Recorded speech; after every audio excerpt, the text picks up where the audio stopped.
لەوانەیە هەر یەکێک لە ئێمە کەم و کوڕیەکی هەر بوو بێ لە ڕۆژووی مانگی ڕەمەزانە. جا هەندێک لە پیاوچاکان وەکو وەکیعی کوڕی جەڕاح و ئیمامی عومەری کوڕی عەبدولعەزیز بەڕەحمەت بێ فەرموویانە سەرفترە واتە زەکاتی سەرفترە وەکو سوجدەی سەهو وایە کاتێ لە نوێژە هەڵەیە بکەی سوجدەی سەهوە بەی بۆ ئەوەی ئەو هەڵەیەت پڕکاتەوە. بە هەمان شێوە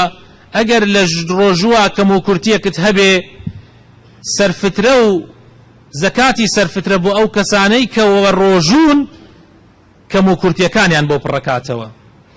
جا فرسەتە زەکاتی سەرفترە یەکێکە لەو شتانەی تر کە لە بەردەممانە ماوە هەوڵ بدەین ئینشاء الله تعالى یان هەر زەکات بەگشتی و زەکاتی سەرفترە بە تایبەتی. زەکات ئەوەی تا ئێستا زەکاتی نەداوە کەم و کورتیەکی هەیە لە زەکاتدان و خێرکردنە چاوێک بەخۆی بخشێتەوە و مراجعەیەکی خۆی بکات و بە تایبەتی زەکاتی سەرفترە. زەکاتی سەرفترە جیاوازی هەیە لەگەڵ هەموو زەکاتەکانی ترە. ئەوەکانی تر لەسەر پارە و ماڵە بەڵام زەکاتی سەرفترە لەسەر خودی ئینسانەکانە. تەنانەت ئەو مناڵەشی کە لە شەوی جەژنیشا لەدایک ئەبێ بە پێی ڕەئی هەندێک لە عولەما شەوی جەژنیش لەدایک ئەبێ پێشی نوێژی جەژن هەر زەکاتی سەرفترەکەی ئەدرێ لەبەر ئەوەی هەم خێر و بەرەکەتێک بێ بۆ ئەو ماڵە و هەم ڕەحمەت و میهرەبانیەکیش بێ بۆ فەقیران و هەژارەکان. لەبارەی زەکاتی سەرفترەوە چەند حەدیثێکی پێغەمبەر هاتووە عرستان یەکەم و معناکەی ئەڵێم. پێغەمبەری خوا ئەفەرمێ ابن عباس ئەفەرمێ خوای لێ ڕازی بێ ئەفەرمێ فرض رسول الله صلى الله عليه وسلم زكاة الفطر طهرة للصائم من اللغو والرفث وطعمة للمساكين من أداها قبل الصلاة فهي زكاة مقبولة ومن أداها بعد الصلاة فهي صدقة من الصدقات. أفرمي پیغمبری خوا زكاة سرفتري فرز کرد لسرمان پاک کردنەوەیەک بێ بۆ ڕۆژوان لە ئەو گوناح و تاوانانەی کە لە دەمیان دەرچۆ کردویانە یان بەکردەوە کردویانە و هەروەها یارمەتی دەرێکیش بێ بۆ هەژاران ئەوانەی کە خواردنیان نییە لە ڕۆژ و شەوەکانی جەژنە. جا هەر کەسێ ئەم زەکاتە پێشی نوێژی جەژن تەسلیمی کردبێ ئەوە لێی قبول ئەکرێ یعنی بە زەکاتی سەرفترە حەساب ئەکرێ. بەڵام هەر کەسێ دوای خاب و دوای نوێژی جەژن ئەوە هەر خێرێکە لە خێرەکان و زەکاتی سەرفترە حەساو ناکرێ يعني حسابي زكاتي سرفتري بو ناكري. حديثي ترمانه ابن عمر بو ماني اجريته وخويل الرازي به افرمي او حديثي كباس مانك ابو داود اجريته حديثكي ترمانه فرض رسول الله صلى الله عليه وسلم زكاة الفطر من رمضان صاعا من تمر او صاعا من شعير على العبد والحر والذكر والانثى والصغير والكبير من المسلمين وامر بها ان تؤدى قبل خروج الناس إلى الصلاة. أفرمي في غمري خوا فرزي كرد لسرمان قازانيك لخرما يان لجو أو كاتانا خواردني أو خلقو جيان بجيوي أو خلقه بوانا بوا ججنشيان هر بوانا كردوا شتي تر نبوا خلقي لو كاتك البلي تازا نبوا بيك نبر وهروها خواردنشيان هر أو خواردنا آسايا نبوا يعني ناني جو أقدسيان بكوتايا یان لەوانەیە جۆکە بە شێوەیەک لە شێوەکانیش کردی بێت یانە چێشتیش نەبووە هەر ئەوە بووە. ویان خورما ئەڵێ لەسەر هەموو عەبدێک ئیتر حڕ بێت یان عەبد بێت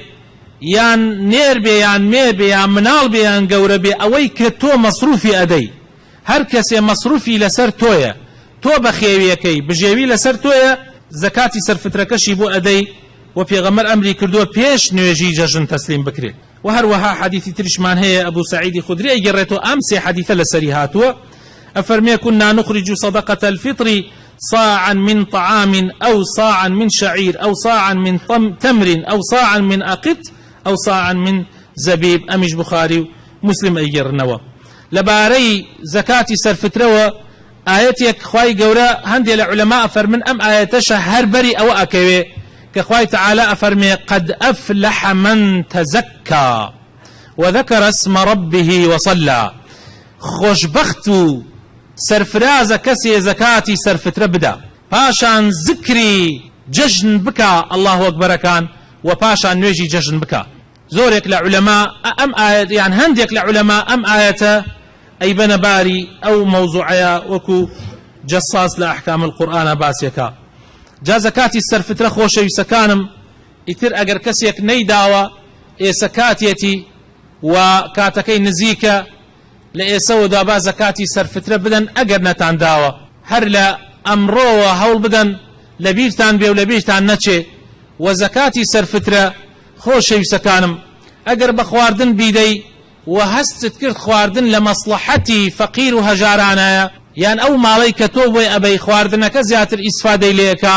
ئەتوانی خواردنێکی باشی بۆ ببەی و بیدەی پیان یان خواردنێک خۆت کردوێتە چێشت خواردنێک کە نەکرابێتە چێشت